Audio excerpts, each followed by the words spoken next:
அகில பாரதிய வித்யார்த்தி பரிஷத் சார்பாக இன்னைக்கு நம்மளுடைய மாண்புமிகு தமிழக முதலமைச்சர் அவர்களை சந்தித்து தமிழ்நாட்டில் இருக்க கல்வி சம்பந்தமான உயர்கல்வி சம்பந்தமான பல்வேறு விதமான கோரிக்கைகளை ஏபிவிபி சார்பாக முன்வைத்துள்ளோம்.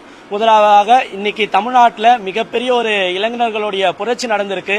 அது புதுசா தமிழக முதல்வராக பதவியேற்றுள்ள மாண்புமை பொருந்திய தமிழக முதலமைச்சர் அவர்களுக்கு ஏபிவிபி சார்பாக வாழ்த்துக்களை தெரிவித்துக் கொள்கிறோம். இன்னைக்கு தமிழ்நாட்டில் இருக்க ஒவ்வொரு சின்ன சின்ன கல்வி பிரச்சனைகள் முதற்கொண்டு அனைத்து விதமான கல்வி பிரச்சனை தமிழ்நாட்டில் உள்ள அனைத்து ஏபிவிபி பொறுப்பாளர்களோடு கலந்து ஆலோசித்து ஒரு 24 பக்கங்கள் கொண்ட பல்வேறு விதமான கோரிக்கைகளை உருவாக்கி அந்த கோரிக்கையை இன்று மாண்புமை பொருந்திய தமிழக முதலமைச்சர் அவர்களோடு நம்ம முறையிட்டு இருக்கோம்.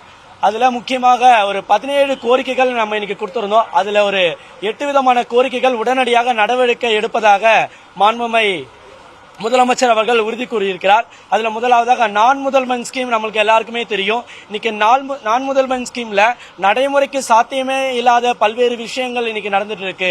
இன்னைக்கு ஸ்கிரீன்ல போயிட்டு ஆப்ல போயிட்டு அந்த வீடியோ பார்த்துட்டு அவனுக்கு சர்டிபிகேட் தர்றது, அதுக்கடுத்து அதுல பல்வேறு விதமான விஷயங்கள் இருக்கு. ஒரு குறிப்பிட்ட அதுல நிறைய பிரச்சனைகள் இருக்கு. அது எல்லாமே ஒரு MS எக்ஸல் வேர்டு இது மாதிரி விஷயங்கள் பிராக்டிக்கல் விஷயங்களை சொல்லி தரணும். வீடியோ மட்டும் பார்த்துட்டு அவனுக்கு அந்த நாலேஜ்கள் கிடைச்சிடாது.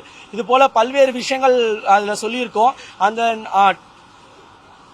நான் முதல்வன் ஸ்கீம் நடைமுறைக்கு சாத்தியமானது போலயும் மாணவர்களுக்கு பயனுள்ள விதமாகவும் உடனடியாக நடவடிக்கை எடுப்பதா முதலமைச்சர் அவர்கள் கூறியிருக்கார். இரண்டாவதாக டிஆர்பி விஷயம். இன்னைக்கு டிஆர்பி வேகன்ஸ்ல 4000 வேகன்ஸ் இன்னைக்கு இருக்கு. அதை உடனடியா இன்னைக்கு அதை நடவடிக்கை எடுப்பதாக முதலமைச்சர் அவர்கள் உறுதியாக கண்டிப்பா சொல்லியிருக்காரு.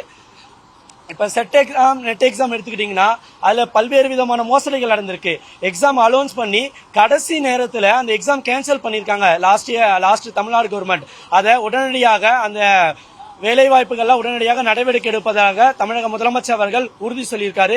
நீங்க PM-SRI ஸ்கீம் எடுத்துக்கிட்டீங்கன்னா அதுல பல்வேறு விதமான பிரச்சனைகளை முன்னாடி இந்த தமிழ்நாடு கவர்மெண்ட் சொல்லியிருந்தாங்க. இந்த கவர்மெண்ட் உடனடியாக நடவடிக்கை எடுப்பதாகவும் அதை தமிழ்நாட்டில் நடைமுறைப்படுத்துவதற்கான சாத்தியங்களை பற்றி டிஸ்கஸ் பண்ணி நம்ம கண்டிப்பா நடவடிக்கை எடுப்போம்னு சொல்லியிருக்காரு. அதுக்கடுத்தது இன்னைக்கு தமிழ்நாடு கவர்மெண்ட் காலேஜஸ்ல கெஸ்ட் லெக்சர்ஸோட பிரச்சனை நம்மளுக்கு எல்லாருக்குமே தெரியும். இன்னைக்கு ஒவ்வொரு அரசு கல்லூரிகளிலும் இன்னைக்கு பேராசிரியர்கள் பற்றாக்குறை இருக்கு. கௌரவ விரிவாளர்களுக்கு அவங்களுக்கு பிரச்சனைகள் இருக்கு. இன்னைக்கு அவங்களுக்கு ஊதிய உயர்வு பிளஸ் அவங்களுக்கு பணி நிரந்தரம் இது போல பல்வேறு பிரச்சனைகள் இருக்கு. இதுக்கு எல்லாத்துக்குமே அவர்களுக்கு பணி நிரந்தரம் மற்றும் அவருடைய ஊதியம் சம்பந்தப்பட்ட பல்வேறு விதமான விஷயங்களை இன்னைக்கு அவர்கிட்ட முறையிட்டு இருக்கும்.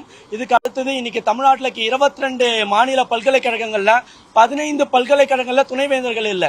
துணைவேந்தர்கள் இல்லாதனால ஒவ்வொரு பல்கலைக்கழகங்களும் பல்வேறு விதமான பிரச்சனைகளை சந்திக்கிறாங்க. இதனால பாதிக்கப்படுறது என்ன? ஒவ்வொரு மாணவர்கள் தான். இன்னைக்கு டிகிரி வாங்குறது கூட ஒரு பட்டமளிப்பு விழா நடக்காம இருக்கு இன்னைக்கு ஒவ்வொரு கல்லூரி மற்றும் பல்கலைக்கழகங்கள்ல. இதுக்கு எல்லாமே உடனடியாக நடவடிக்கை எடுப்பதாக மாண்புமை தமிழக முதலமைச்சர் அவர்கள் உறுதி சொல்லியிருக்காரு.